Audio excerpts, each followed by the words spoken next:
correctional systems in Africa require unity, innovation, and above all, unwavering commitment. The year 2025 is a year of great significance. It marks a decade since the adoption of the United Nations Standard Minimum Rules for Treatment of Prisons, well known as the Nelson Mandela Rules, and 15 years since the adoption of the United Nations Rules for the Treatment of Women Prisoners and Non-Custodial Measures for Women Offenders, the Bangkok Rules. At this stage, I also want to recognize the presence of the representative from UNODC in our midst. These instruments are not abstract aspirations. They are practical standards that call upon us to humanize correctional practice, to recognize the dignity inherent in every person, and to adopt and adapt our systems in ways that serve justice while preserving humanity. This gathering presents us with a timely opportunity not only to reflect on the progress we have made, but also to confront unfinished business of prison reform. As correctional leaders, we have a duty to mainstream human rights into correctional practice, ensuring that policies and programs are aligned with both African and international standards. We must strengthen collaboration across borders, share good practices, and support peer learning initiatives to address challenges that are regional and global in nature. This session is not just a platform for dialogue, but it is a call to action. Let us seize the rare opportunity to engage meaningfully, exchange practical solutions, and reaffirm our collective commitment to reform. Together we can lay the foundations for correctional systems that are not only humane and effective, but are also responsive to the broader developmental aspirations of Africa.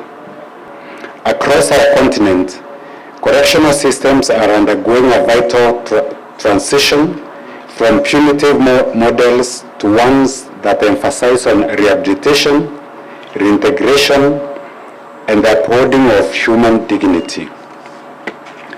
This shift is not merely policy-driven. It is a moral and legal imperative grounded in the African Charter on Human and People's Rights, and reinforced by instruments such as Robben Island Guidelines and Ouagadougou Declaration. The Charter reminds us that the deprivation of liberty must not result in deprivation of rights. It challenges us to ensure that the standards of humane treatment are upheld indiscriminately. Kenya's progress in aligning with ACHPR standards. In Kenya, we have embraced the call of reform. The Kenya Prison Service has made deliberate efforts to align correctional practice with ACHPR standards. Some of the key strides that we have made are improved infrastructure. 2, comprehensive human rights training. All our officers now undergo training on human rights with modules grounded in ACHPR principles. Across Africa, we are witnessing a reconnaissance. Many nations are embracing the United Nations Standard Minimum Rules for the Treatment of Prisoners, that is the Mandela Rules, integrating a paradigm shift towards dignity and fairness into daily correctional practice. Equally innovative community-based alternatives are emerging. Parole and early release systems have been reformed. Capacity building programs are equipping officers with skills to serve not just as custodians of security, but as agents of rehabilitation. We as Kenyans here have learned a lot from other jurisdictions. Particularly in Africa, we have learned a lot from Morocco. These jurisdictions have radically been honest about introspection on the living conditions of their inmates. And the impact is that Kenya now is on track to implement legal and policy reforms, digitalization of our correctional services, as well as modernization of our facilities. The story of corrections in Africa is not one of despair. It is one of resilience and possibilities. This workshop, therefore, is a call to leadership. For the next 3 days, your hands will be full deliberating on critical issues ranging from parole or parolization, reducing overcrowding, strengthening professional capacity, to embedding international standards like the Mandela, Bangkok, Havana Rules, and other declarations into national practice. As General Colin Powell wisely said, and I quote, "Leadership is solving problems. The day soldiers stop bringing you their problems is the day you have stopped leading them." Let us take this to heart as we engage in productive dialogue and forge solutions that advance correctional services across Africa. However, dialogue is not enough. What Africa needs now is action, bold, unrelenting, and relentless. The African Correctional Service Association provides us a vital platform for collective action rooted in the spirit of South-South cooperation. Through ACHPR, we are able to share good practices, harmonize standards, and foster professional solidarity, elements urgently needed to strengthen our correctional systems. Concerted collaboration will enable us to replicate solutions from one part of Africa and scale them across the continent, promoting innovation, resilience, and sustainable reform within our shared contexts. Correctional facilities must not only contain, they must transform. They must prepare individuals for reintegration, strengthen families, and contribute to social fabric of our nations. This requires more than policy. It requires change of mindset. It requires change of heart. Too often, corrections are seen as a burden to national budgets. But in truth, corrections is an investment for safer societies. Every life rehabilitated reduces crime. Every individual reintegrated strengthens a community. Every act of dignity within our institutions affirms the values of justice and humanity.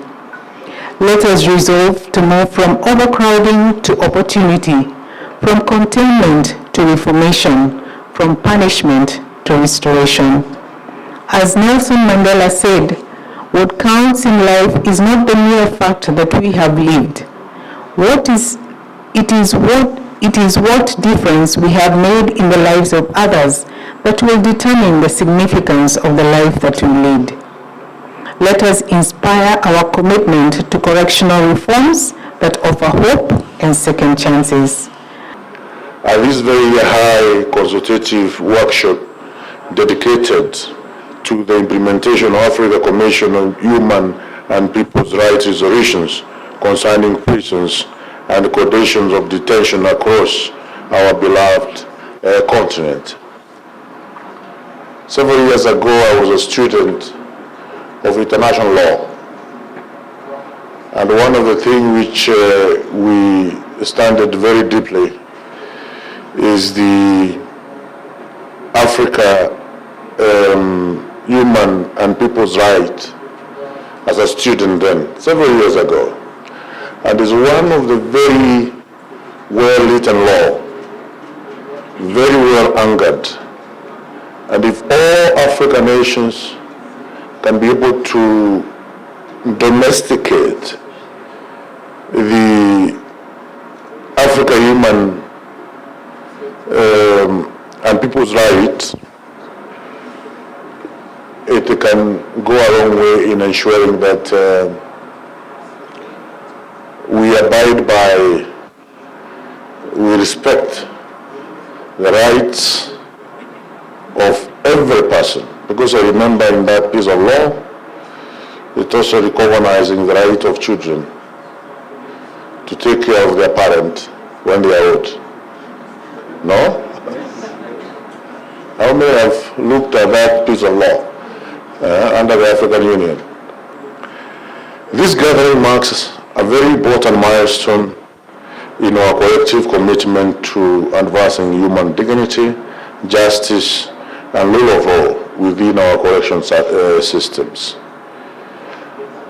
Ladies and gentlemen, first and foremost, I wish to extend heartfelt appreciation to the African Commission on Human and People's Rights for its unwavering leadership in setting robust standards and resolute guidelines aimed to improving prison conditions and upholding the human rights of all detainees in Africa. The ACHPR resolutions provide a critical framework that challenges us to reflect deeply on the state of our correction facilities and to act decisively to transform them into places of rehabilitation, respect, and humane treatment.